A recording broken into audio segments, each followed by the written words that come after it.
पहाड़ी इलाके नूरपुर में सर्दी अपनी इंतहा पर थी।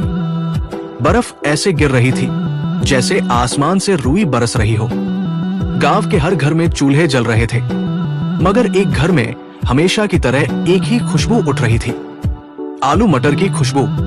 ये घर था मलिक अजीज का, जिसके यहाँ नई बहू आई थी, नर्म मिजाज और मुस्कुराती हुई हिना पहली सुबह जल्दी जाग गई। जब उसने इधर उधर देखा तो किचन में सिर्फ आलू, मटर और एक पुराना सा मसाला रखा था। इतने में उसकी सास अंदर आई और सख्त लहजे में बोली, बेटी, सर्दियों में हमारे यहाँ सिर्फ आलू मटर ही पकता है। ये रवायत है, इसमें बदलाव नहीं होता।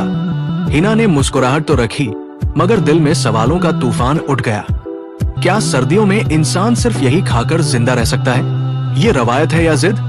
शाम को शौहर राफी आया तो हिना ने नरमी से पूछा, आप लोग सर्दियों में और कुछ नहीं खाते?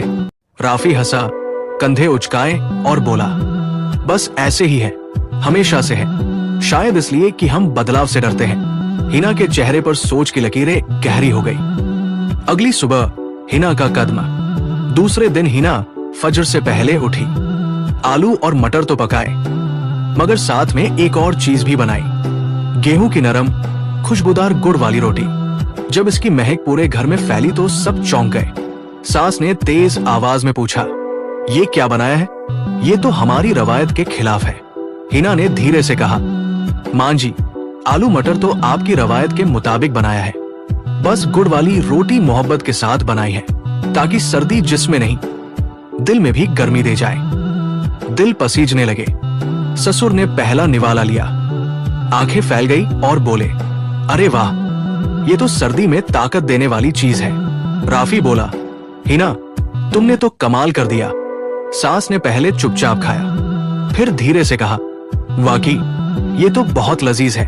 घर की फिजा जो ठंड में सूखी लकड़ी की तरह सख्त थी, आहिस्ता आहिस्ता नरम होने लगी। गांव में बात फैल गई। कुछ ही दिनों में हिना की गुड़ वाली रोटी और आलू मटर की बात पूरे गांव में फैल गई। औरतें आपस में कहने लगी, इस बहू ने तो हमारे सर्दियों के खाने बदल दिए, रवायत तोड़ी नहीं, जायका बढ़ाया है। ससुर का बदलता दिल। एक रात ससुर आग तापते हुए बोले, हमने रवायत के नाम पर कितना कुछ खुद पर सख्त किया, और ये लड़की आई तो दिखाया कि बदलाव बुरा नहीं होता। रवायत अगर इंसान को कमजोर करे तो वो रवायत नहीं, आदत होती है। अब मलिक अजीज के घर में सर्दी अभी भी थी, लेकिन आलू मटर के साथ खजूर, गुड़, मक्खन और तरह तरह की चीजें पकने लगी। राफी ने हिना को शॉल देते हुए कहा, तुमने घर को घर बना दिया, तुमने खाना नहीं बदला, सोच बदल दी। हिना मुस्कुराकर बोली, जब खाना मोहब्बत से पके तो रवायत भी खुश हो जाती है। कहानी का सबक, रवायत अच्छी है, मगर मोहब्बत और समझदारी उससे भी ज्यादा जरूरी है। और कभी कभी एक नया जायका पूरे घर के दिल बदल देता है।